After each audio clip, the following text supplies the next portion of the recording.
다니엘서 11장은 종말에 관한, 그러니까 지금이 21세기이고 지구상의 절대 다수의 나라가 민주주의 정치를 하고 있는 시대지만 어떤 이제 사회학 또 뭐 이렇게 인문학 이런 걸 하시는 분들은 이 세상의 역사는 결국 제국의 역사다, 이제 이렇게 또 해석하시는 분들이 있습니다. 지금 미국이라고 하는 초인류 초강대국도 정치의 체제는 민주주의지만 사실은 제국하고 크게 다르지 않다.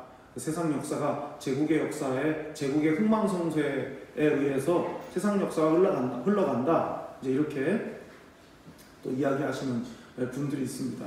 좀 더 기독교적인 그 시각을 갖고 보면 세상의 역사는 제국의 역사고, 그 제국의 역사에 반하는 이제 하나님의 역사, 하나님 나라의 역사가 있다. 이제 또 이렇게 설명하기도 합니다.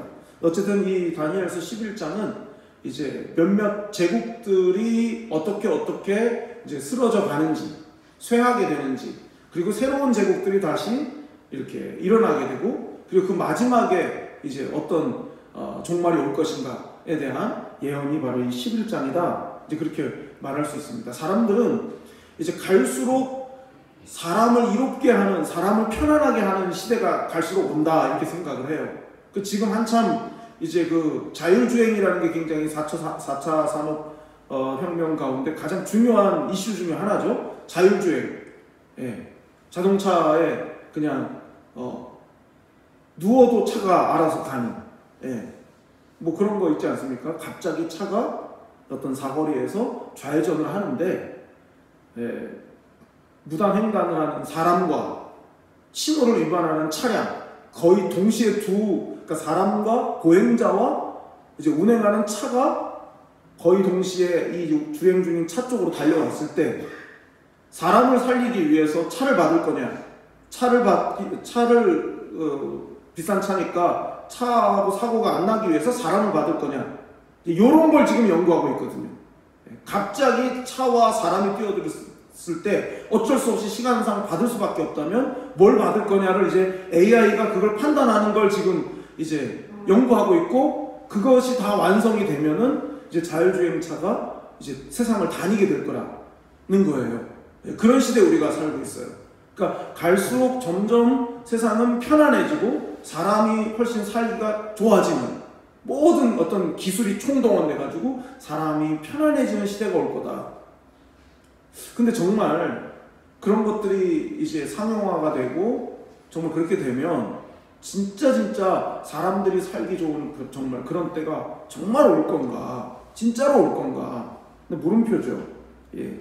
이건 하나의 일종의 소박한 낙관론이라 할 수 있죠. 그냥 막연하게나마 세상이 점점 온 세상이 어떤 한 나라만이 아니고 많은 나라들이 이렇게 점점 수준이 점점 높아지면은, 그러면 다 살기 좋은 그런 때가 오지 않을까라고 생각하는 건 그냥 우리의 단순한 희망사항이고, 하나님의 역사는 종말이 있다는 거죠.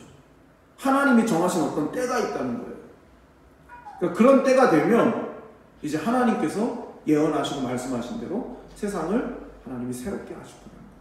기존의 질서, 우리가 알고 있는 상식이 아닌 완전히 새로운 세상이 오게 될 건데, 그 과정 속에 이제 종말이 있는데, 그 종말에 대해서 좀 잠깐 생각해 보려고 합니다. 오늘 말씀이 조금 어려운데요. 왜 어려우냐 하면 이제 몇몇 제국의 이야기들이 나오고 또 왕들 얘기가 나오는데, 이게 이제 우리 입장에서는 이게 와닿지가 않는 그런 이야기이기 때문에 그래요. 그래서 사실은 1절부터 마지막 45절까지 다 봐야 되는데, 그걸 뭐 다 일일이 다 이제 찾아보고 그럴 수 없어서 36절부터 봤어요. 자, 2절을 볼까요? 2절. 다니엘이 이제 천사로부터 예언의 그 환상을, 예언을 받은 그 말씀의 내용인데요. 1절부터 35절까지는 다니엘이 이 예언을 보고 난 뒤에 300년 이내에 다 성취가 돼요. 다니엘이 이 예언을 받았지만 그 예언을 받은 순간부터 300년이 지나가는 동안 35절까지의 내용은 다 이루어진, 그러니까 다니엘의 입장에서는 미래지만 우리의 입장에서는 과거죠. 예. 자, 2절을 보면요. 이제 내가 참된 것을 네게 보이리라. 보라, 바사에서 또 새 왕들이 일어날 것이요 그 후에 넷째는 그들보다 심히 부요할 것이며 그가 그 부요함으로 강하여진 후에는 모든 사람을 충동하여 헬라 왕국을 칠 것이며. 그러니까 2절에는 바사라고 하는 페르시아 제국이 나오고, 그 다음에 2절의 끝에 헬라 왕국, 그리스 제국, 그러니까 헬라 제국, 이죠? 그러니까 바사 제국, 페르시아 제국과 헬라 제국에 대한 얘기가 2절에 이제 나와요. 그러니까 페르시아에서 세 명의 왕이 일어날 거다. 그리고 넷째 왕이 그 이전의 왕들보다 훨씬 강한데, 이 강한 네 번째 왕이 어디를 친다는 거예요? 헬라 제국을 치게 될 거다. 전쟁을 하게 될 거다. 지금 그렇게 지금 말하고 있어요. 다니엘이 이 예언을 받을 때는, 이 예언의 말씀을 받을 때 다니엘은 페르시아 제국의 고레스 왕이란 말이죠. 고레스 왕. 이 고레스 왕을 세계 역사에서는 키루스 왕이라고 그래요. 키루스 왕. 예. 이 고레스 왕 때의 예언을 받았어요. 그러니까 지금 이제 페르시아 제국인 거예요. 그러니까 왕들이 이렇게 1명, 2명, 3명이 가고, 그 다음에 네 번째 왕이 됐을 때 이 왕은 엄청 힘을 갖게 돼서 이 왕이 헬라 제국을 치게 될 거다. 지금 이렇게 얘기해요. 근데 여기서 중요한 건 이제 구약 성경의 이 표현 방식이에요. 이 셋, 넷, 이런 서너, 우리말로는 서너, 세네, 뭐 이런 말 있잖아요. 이렇게 세 번째가 나오고 네 번째가 나오면 이 넷이라는 말은 정말 3 다음에 4의 의미가 아니라 최종적인 어떤 힘, 이런 걸 말할 때 넷, 서너 이렇게 표현을 해요. 그러면 지금 이 여기 나오는 이 네 번째 왕이라는 게 정말 하나, 둘, 셋, 네 번째를 의미한다기보다는 이 페르시아 제국에서 가장 강력한 어떤 왕, 이렇게 이제 의미한다 볼 수가 있어요. 그래서 이제 역사책에 이렇게 쭉 찾아보면 혹시 한 10여 년쯤 전에, 10몇 년쯤 전에 개봉했던 영화인데 300이라는 영화가 있었어요. 300이라는 영화. 거기 300이라는 영화를 보면은 머리가 하나도 없고 빼짝 말라서 막 우통 먹고 막 귀걸이 코 뚫고 귀 뚫고 막 야만인 같이 생겨가지고 나는 관대하다 막 이렇게 말하는 그 장면이 나오거든요. 그 왕이 누구냐면 크세르크세스 왕이에요. 페르시아의 크세르크세스 왕. 이 크세르크세스 왕이 누구냐? 여기 성경에 나오는 아하수에로 왕이 아닐까. 에스더서에 나오는 그 아하수에로 왕이 페르시아 제국에서 가장 강력한 왕이었단 말이에요. 근데 그 아하수에로 왕을 이제 세계 역사에서는 뭐라고 부르냐면 크세르크세스라고 불러요. 근데 이 크세르크세스 왕이 어떤 왕이냐면 군대가, 그러니까 많은 민족들을 이렇게 막 끌어들여가지고 흡수하면서 그 민족들을 다 노예로 삼고 군대로 일으켜가지고 강력한 군대를 만든 왕이 크세르크세스인데, 힘이 좀 생기다 보니까 크세르크세스가 어떻게 하냐면 헬라 제국을 쳐요. 그러니까 여기 나오는 이 2절에 나오는 이 넷째 바사의 왕이, 네 번째 페르시아의 왕이 누구냐라고 할 때는 아하수에로 왕이고 크세르크세스 왕. 그 크세르크세스 왕은 헬라를 쳤던 그런 왕이었다. 이제 이렇게 생각을 해볼 수가 있어요. 그러니까 여기 지금 2절이 예언한 것처럼 지금 역사가 된 거죠. 예. 자, 그 다음에 3절, 4절을 볼까요? 장차 한 능력 있는 왕이 일어나서 큰 권세로 다스리며 자기 마음대로 행하리라. 그러나 그가 강성할 때에 그의 나라가 갈라져 천하 사방에 나누일 것이나 그의 자손에게로 돌아가지도 아니할 것이요 또 자기가 주장하던 권세대로도 되지 아니하리니 이는 그 나라가 뽑혀서 그 외의 다른 사람들에게로 돌아갈 것입니다. 아멘. 헬라 제국, 그리스 제국의 가장 큰 제왕이 누굽니까? 알렉산더. 우리가 이제 흔히 들어본 그 알렉산더 왕입니다. 이 알렉산더 왕은 예수님 오시기 전에 약 340년쯤 전 사람이에요. 그러니까 336년에 20살의 나이에 이제 마게도냐를 쳐가지고 이제 정복을 하기 시작하는데, 이 30살에 완전히 그냥 그 어마어마한 대제국을 이루는 사람이 바로 이제 알렉산더 이제 대왕이라 이렇게 말할 수 있어요. 그러니까 100년 가까이 이 헬라와 이 페르시아를 100년 가까이 싸웠어요. 끊임없이 싸웠어요. 그러니까 이제 영화 300에 나오는 것도 이제 그런 내용이죠. 그러니까 그리스는 작은 도시국가들 여러 개가 모여진 나라인데 이 작은 도시국가들이 끊임없이 페르시아와 계속 싸우는데 그게 100년 넘었다고요. 근데 이 알렉산더가 페르시아와의 전쟁을 끝내고 완전한 정복을 이룬 게 불과 3년 만에 이루어졌다고요. 그러니까 정말 어마어마한 일이죠.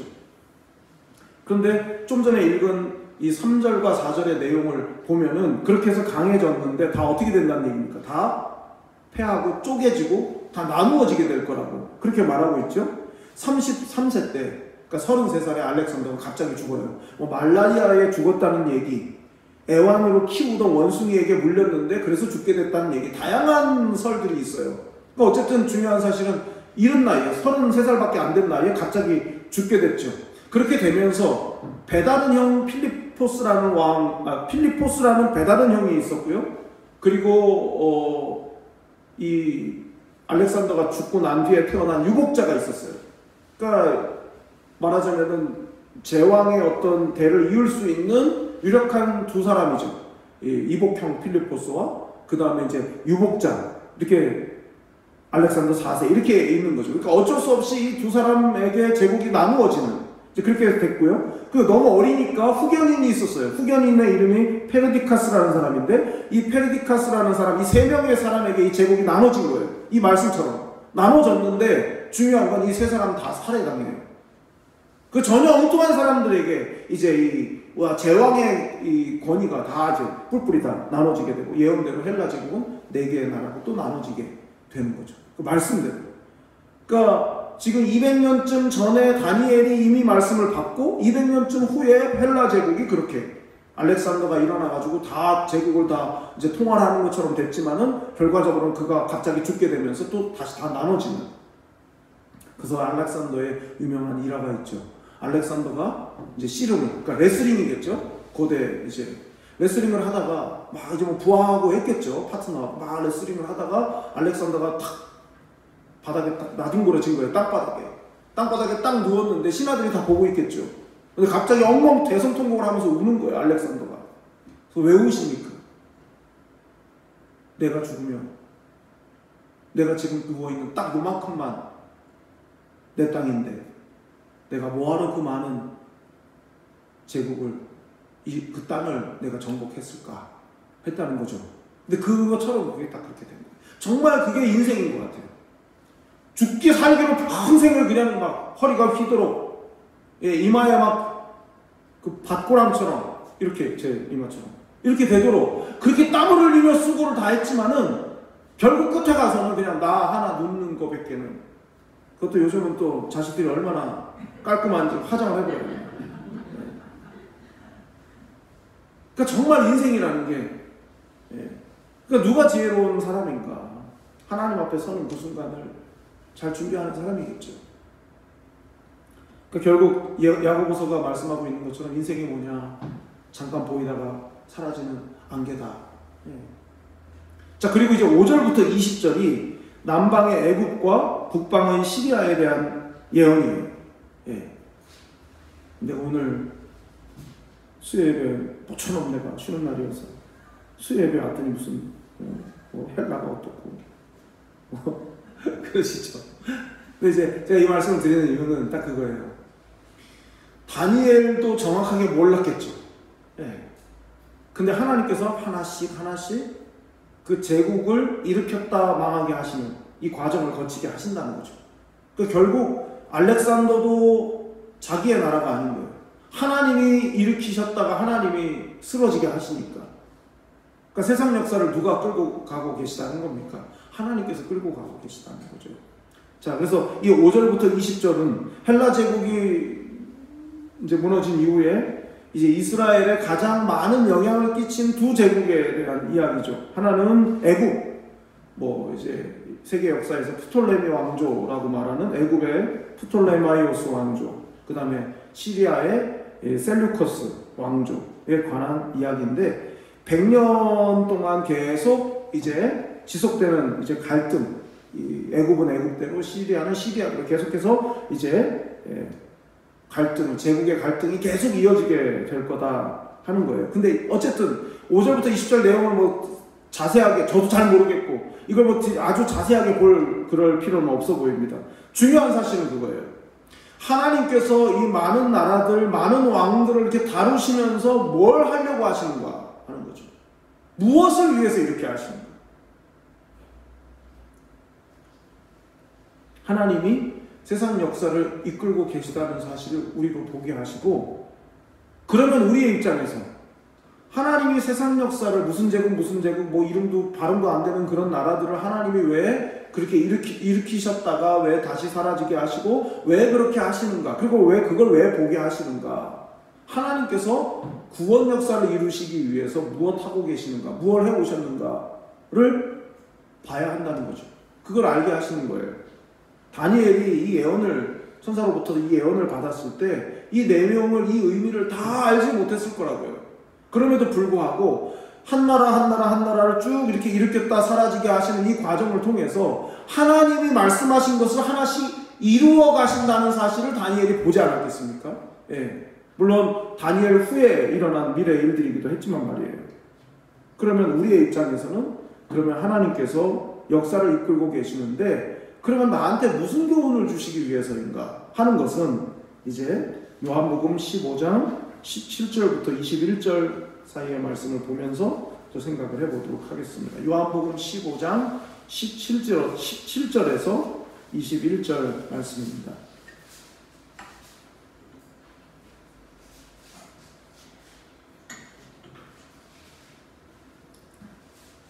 요한복음 15장 17절에서 21절입니다. 내가 이것을 너희에게 명함은 너희로 서로 사랑하게 하려 함이라. 세상이 너희를 미워하면 너희보다 먼저 나를 미워한 줄을 알라. 너희가 세상에 속하였으면 세상이 자기의 것을 사랑할 것이나 너희는 세상에 속한 자가 아니요 도리어 내가 너희를 세상에서 택하였기 때문에 세상이 너희를 미워하느니라. 내가 너희에게 종이 주인보다 더 크지 못하다 한 말을 기억하라. 사람들이 나를 박해하였은즉 너희도 박해할 것이요 내 말을 지켰은즉 너희 말도 지킬 것이라. 그러나 사람들이 내 이름으로 말미암아 이 모든 일을 너희에게 하리니 이는 나를 보내신 이를 알지 못하니라. 세상에 속한 세상의 사람들, 하나님이 없는 사람들에 대해서는 하나님을 알지 못하는 세상의 힘이 그들을 그대로 둔단 말이죠. 그러나 하나님께 속해 있는 사람들에 대해서는 하나님을 알지 못하는 사람들이 가진 그 힘으로 박해할 거라는 거예요. 예. 근데 그게 뭐 어떻다는 겁니까? 아까 보았던 다니엘서의 말씀을 놓고 보면 결국은 그들에게 끝이 있다는 거예요. 우리를 박해하는 사람들, 지금 예수님이 십자가 지시기 전에 이런 말씀을 하셨는데 그 사도들과 그 제자들의 입장에서 보면, 이 말씀을 받은 이들의 입장에서 보면 나중에 성령님이 임하시고 교회가 시작이 되고 교회가 이제 복음을 전하면서 믿는 사람들이 많아지면서 또 다른 제국, 로마 제국이 박해를 할 때 이 말씀을 생각하지 않았겠습니까? 아, 그렇구나. 하나님을 알지 못하는 저들이 하나님을 믿는 우리를 박해하는 것은 주님이 그때 그렇게 말씀하신 것처럼 우리가 주님께 속해 있기 때문에 받는 박해이구나 라고 생각하지 않았겠습니까? 다시 말하면 이런 거예요. 상대를 정확히 알아야 된다는 거죠. 상대를 정확히. 그들이 누군가? 세상은 하나님을 전제하지 않기 때문에 하나님 없는 역사를 펼쳐가려고 하는 거예요. 세상 역사는. 그러나 우리는 하나님을 알기 때문에 그 세상 역사 속에서 뭘 보는 겁니까? 하나님이 역사를 이끌고 계시다는 걸 우리는 본단 말이죠. 그런데 그들이 하나님을 알지 못하기 때문에 우리를 박해하는 것은 당연한 일이라는 거예요. 이상한 일이 하나도 아니라는 것이죠. 자, 그러면 그 악한 세상 속에서 우리 예수 믿는 그리스도인들은 어떻게 살아가야 되는가? 자, 오늘 본문에 다니엘서 32절, 33절, 다니엘서 11장 32절, 33절. 그가 또 언약을 배반하고 악행하는 자를 속임수로 타락시킬 것이나 오직 자기의 하나님을 아는 백성은 강하여 용맹을 떨치리라. 백성 중에 지혜로운 자들이 많은 사람을 가르칠 것이나 그들이 칼날과 불꽃과 사로잡힘과 약탈을 당하여 여러 날 동안 몰락하리라. 자, 하나님을 아는 백성은 어떻다고요? 환난의 때 강하여 용맹을 떨치리라. 하나님을 아는 백성. 그러니까 여러분 중요한 거예요. 환난을 당할 때, 고난을 당할 때, 지금도 사실은 우리가 예수 믿는 것이 뭐 아무도 예수 믿는 걸 법적으로 뭐 이렇게 구속하고 하지 못하지만은, 그러나 지금도 큰 틀 속에서 보면 환난의 시대인 거예요. 근데 여기서 이 환난의 시대에 누가요? 하나님을 아는 백성이 어떻게 해요? 강하여 용맹을 떨치리라. 결국 하나님을 믿는 사람들은 이런 시대, 이 박해의 시대, 세상 역사가 마치 자기들의 뜻대로 모든 것을 다 할 수 있을 것처럼 막 그렇게 위세를 떨치는 이럴 때에 우리는 피해서 도망하고 숨는 자가 아니라 강하여 용맹을 떨치는 자가, 그런 자로 살아야 한다 하는 것이죠. 자, 히브리서 11장 36절부터 40절 말씀을 보겠습니다. 신약 히브리서 11장 36절에서 40절 말씀입니다.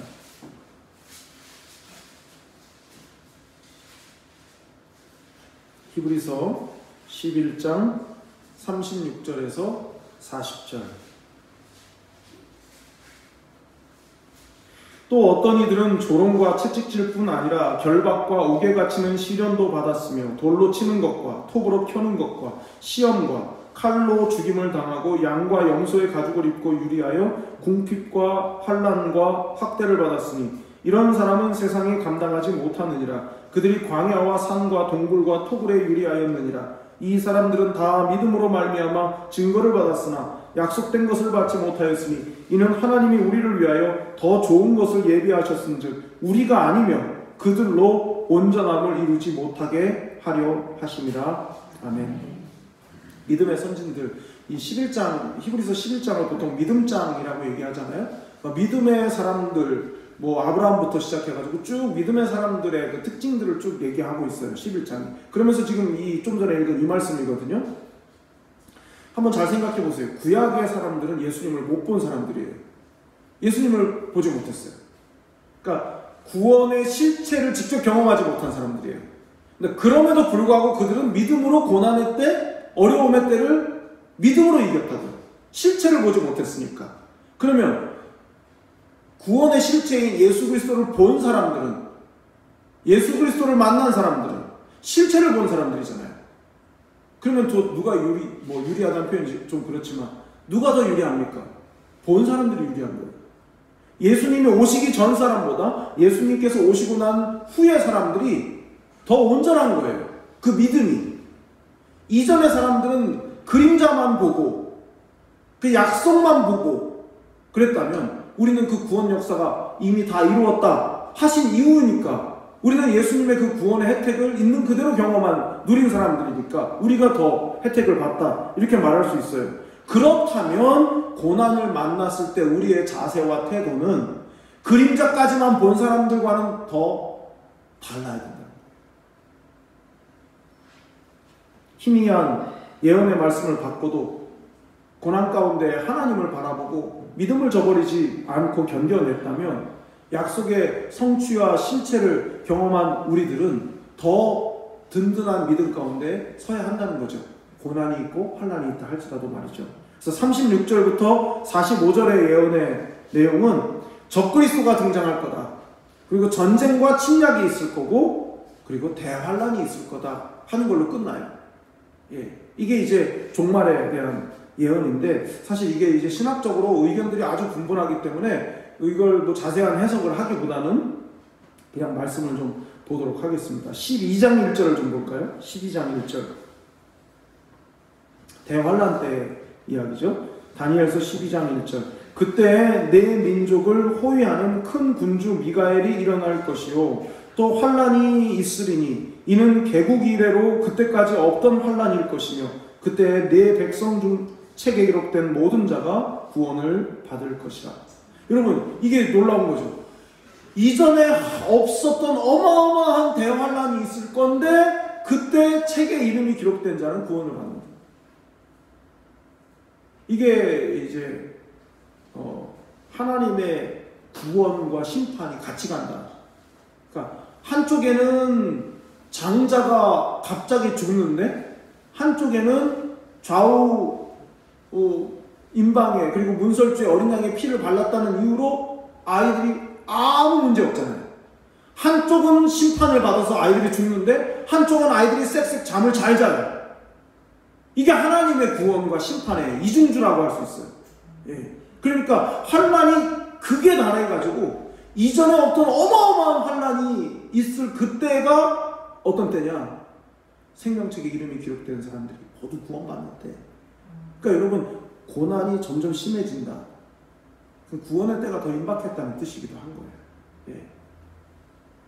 자, 신약에서 보면 누가복음 21장을 좀 보겠습니다. 누가복음 21장 28절.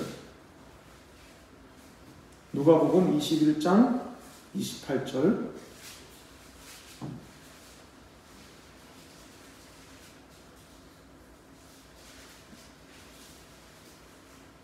누가복음 21장 28절입니다. 이런 일이 되기를 시작하거든 일어나 머리를 들라 너희 속량이 가까웠느니라 하시더라. 마지막 때 고난이 아주 절정에 달하면 우리의 구원이 가까운 거다라는 의미고요. 넘어가서 31절을 보세요. 21장 31절. 이와 같이 너희가 이런 일이 일어나는 것을 보거든 하나님의 나라가 가까이 온 줄을 알라. 예, 징조로서의 고난인 거예요. 그러니까 구원이 가까웠음을 알기도 하지만은 동시에 하나님의 때가 임박했구나라는 그 징조를 보는, 그걸 통해서 또 알 수 있다 하는 거죠. 그러니까 대환란의 때가 언제냐, 여기에 대해서는, 그러니까 대환란이 있기 전에 예수님이 다시 오시느냐, 대환란이 끝나고 나서 예수님이 다시 오시느냐, 아니면 대환란 중에 예수님이 오시느냐는 몰라요, 우리가. 신학적으로 그 해석이 다 다르고 입장이 다르고 다 달라요. 그래서 그걸 자세하게 보는 것보다는 중요한 사실은 언제 오는 그 시기, 주님이 오시는 시기가 환난 전이냐 후냐 가운데냐 아니면은 그냥 계속 있는 거냐, 뭐 그런 것들을 따지기보다는 중요한 사실은 대환난은 구원과 종말의 신호다. 이제 이렇게 거기까지만 우리가 생각하면 될 것 같아요. 자, 그럼 우리가 뭘 믿어야 되느냐? 우리의 미래가 하나님의 손에 있다.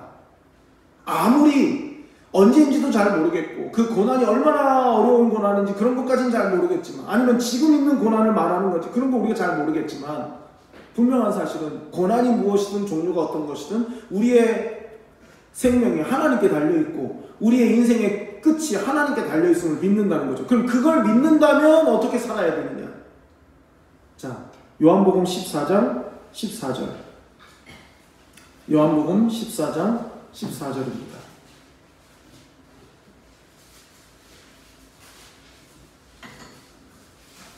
요한복음 14장 14절 말씀. 내 이름으로 무엇이든지 내게 구하면 내가 행하리라. 아멘. 무엇이든지 구하면 기도하라. 기도. 하나님께 내 생명이 달려있고 종말의 때 내 구원이 하나님께 달려있음을 믿는다면 가장 지혜로운 선택은 하나님께 구하는 거예요. 하나님께 기도하는 거라고요. 자, 에베소서 6장 13절부터 18절입니다. 에베소서 6장 13절부터 18절, 아주 잘 아시는 말씀이에요. 에베소서 6장 13절부터 18절.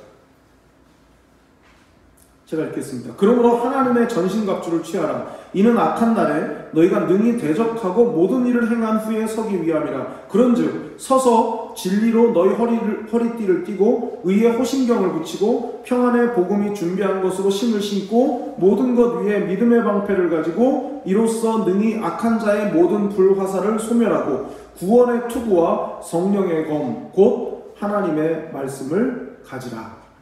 아멘. 여기까지 17절까지 보면 이게 지금 바울이 로마 군인이 입은 이렇게 쭉 그 군인의 복장, 그거를 가지고 영적인 싸움의 그 이치를 얘기하고 있는 거거든요. 17절까지 보면. 근데 바울 시대에 없었던 전쟁 무기가 있었다고요. 전쟁 장비가. 그러니까 저도 군대 생활을 해봤지만 총탄이 막 빗발치면요, 뭡니까, 대장이 막 돌격 앞으로 이 소리가 안 들려요. 한번 생각해 보세요. 앞으로 가, 뭐 뒤로 가, 뭐 도망쳐 이런 말이 막 폭탄이 터지면 들리겠냐고요. 그러니까 신호라는 게 있어요. 줄을 당겨서 한 번 딱 당기면 앞으로 가, 두 번 딱딱 당기면 뭐 이런 게 있다고요. 뭐 안에 위에다가 조명탄을 쏘기도 하고 뭐 그런 게 다 있어요. 그런 신호들이. 근데 그런 신호로도 그건 좀 약간 좀 이렇게 좀 구시대적인 방법이고, 최신 신호는 뭐겠습니까? 무전이죠, 무전. 근데 무전이 바울 때는 없었다고요. 그런 게 없죠. 휴대전화가 있는 것도 아니고 무전기도 없잖아요. 그러니까 18절을 보세요. 모든 기도와 간구를 하되 항상 성령 안에서 기도하고 이를 위하여 깨어 구하기를 항상 힘쓰며 여러 성도를 위하여 구하라. 9월의 초고부터 시작해서 복음의 신을 신는 것까지 모든 장비를 다 갖추었어도 대장 대신 예수님과의 통신이 끊어지면 지금 이게 앞으로 가야, 이 싸움을 어떻게 해야 되는지 알 수가 없어요. 지시를 못 받으니까. 영적인 싸움의 이치, 마지막 때 종말의 때를 살아가는 우리 성도에게 있어서 가장 중요한 건 주님과의 신호가 안 끊기는 거예요. 예. 무엇이든지 구하라 내가 행하리라 그랬잖아요. 아까 요한복음 14절에서. 그러면 그 주님께 언제든지 기도할, 언제든지 신호를 계속 유지하고 통신을 계속 통신 상태를 항상 열어두려면 그게 뭐라는 거예요? 기도와 간구를 하되 항상 성령 안에서 기도하고. 이게 무전 치는 거예요. 주님과 교신하는 거예요. 영적 싸움을 잘 싸우려면 마지막 때. 그래서 베드로전서 5장 8절도 이렇게 말해요. 근신하라 깨어라 너희 대적 마귀가 우는 사자같이 두루다니며 삼킬 자를 찾나니. 무전병이, 통신병이 제일 잘못하는 거는 뭐냐면 조는 거예요. 그 무전대기라는 말이 있어요. 무전대기. 항상 그 주파수를 맞춰놓고 지금 우리 중대장이, 우리 대대장이 언제든 나한테 지금 신호를 줄 수 있는데 내가 이걸 받아가지고 통신이 돼가지고 중대장한테 알려줘야 일이 되니까 나는 항상 무전기를 개방하고 계속 있어야 되는 거죠. 이게 깨어있으라는 거예요. 깨어있어. 주님의 뜻이 뭔지를 알기 위해서 깨어있고 하나님이 무엇을 원하시는지를 바로 행해야 되니까 또 깨어있고 기도로 깨어있는 거죠. 네. 마지막 때일수록 말이죠. 자, 한 구절 더 보겠습니다. 마지막으로 히브리서 10장 25절. 전쟁에 승리하기 위해서 깨어서 기도해야 되고요. 히브리서 10장 25절. 히브리서 10장 25절입니다. 모이기를 패하는 어떤 사람들의 습관과 같이 하지 말고 오직 권하여 그날이 가까움을 볼수록 더욱 그리하자. 이게 뭐예요? 성도의 교제. 성도의 교제예요. 여러분 한번 잘 생각해 보세요. 아까 읽었던 히브리서의 말씀에도 나오지만 실제로 로마 제국의, 보통 이제 로마 제국의 10대 기독교 10대 박해라고 할 정도로 황제들이 계속 이어가면서 계속 믿는 자를 박해했어요. 그래서 혹시 가보신 분이 계신지 모르겠지만 그래서 로마 제국의 그 박해를 피해가지고 사람들이 땅굴을 팠다고요. 땅속을 팠다고요. 그 카타콤이라는 거. 깊이 팠습니다. 아주 깊이. 너무나 깊이 파니까 빛이 안 들어오죠. 그래서 초대교회 신자들은 실명한 사람이 많았대요. 땅속에서 살아야 되니까. 땅속에 숨어서 지내는 거예요. 근데 먹어야 되잖아요. 생존을 해야 되잖아요. 요한계시록에 보면 짐승의 표 666 짐승의 표 나오잖아요. 그 짐승의 표를 받지 않으면 뭐가 안 된다고요? 거래가 안 된다고요. 사고 파는 게 안 된다고요. 그건 초대교회 로마 제국의 박해가 극심하던 때이거든요. 그 666이 뭐를 말하는 거겠습니까? 뭐 바코드, 뭐 베리칩 이런 게 아니에요. 666은 그 말씀 속에서 해석을 해야죠.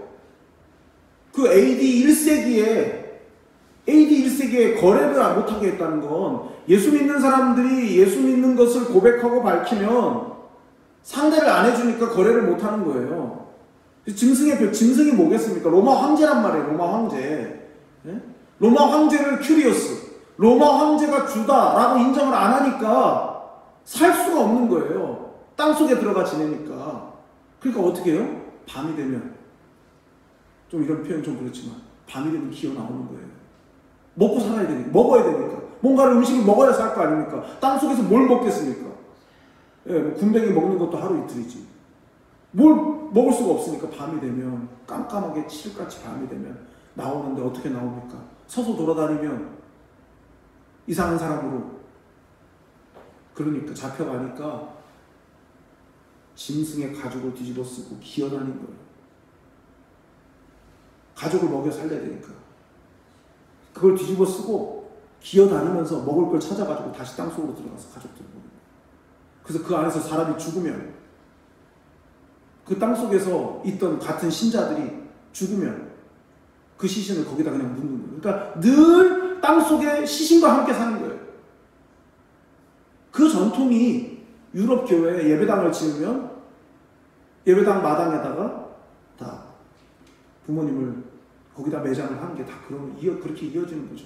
생명의 삶의 문제는 항상 죽음과 가까이에 있는 거예요. 그러니까 여기 지금 말씀하는 것처럼 그날이 가까움을 볼수록 더욱 그리하자. 세상에서는 예수 믿는다는 이유로 살 수가 없는 거죠. 마지막 때가 되면. 근데 그 살 수가 없는 그때를 보면 볼수록 더 어떻게 신자들은 함께 더 모이기를 힘써야 된다는 거죠. 서로에게 위로가 되고 서로에게 격려가 되고 서로에게 도전이 되고 좀 이렇게 게을러지고 나태해지려고 하다가도 어떤 집사님 보니까 그래 맞아 기도를 해야지. 이게 되게 하기 위해서 모이는 거예요. 우리는 다 부족해요. 어떻게 나 혼자 끝까지 흔들림 없이 갈 수 있겠습니까? 이렇게 막 풀어지다가도 그렇지 내가 이럴 때가 아니지. 아무개 집사님 그런 분도 기도를 하는데 내가 기도 안 해서 되겠나? 그분도 그렇게 열심인데 내가 이래서 되겠나? 이게 모이기를 힘쓰라는 이유인 거예요. 고난을 당할수록 환난을 당할수록. 바라기는 세상 나라가 하나님의 나라가 되게 하기 위해서 우리가 치러야 하는 고난과 환난은 반드시 있게 마련인데 그 고난과 환난을 당할수록 우리가 주님의 때가 가까움을 보고 그것을 알수록 더 기도로 항상 깨어있을 뿐만 아니라 기도로 깨어있는 믿음의 공동체가 함께함을 통해서 이 환난의 때를 승리하시는 우리 모두가 될 수 있기를 바랍니다. 기도하겠습니다. 하나님 아버지, 오늘도 주님 앞에 예배하며 영광 돌리게 하시니 감사합니다.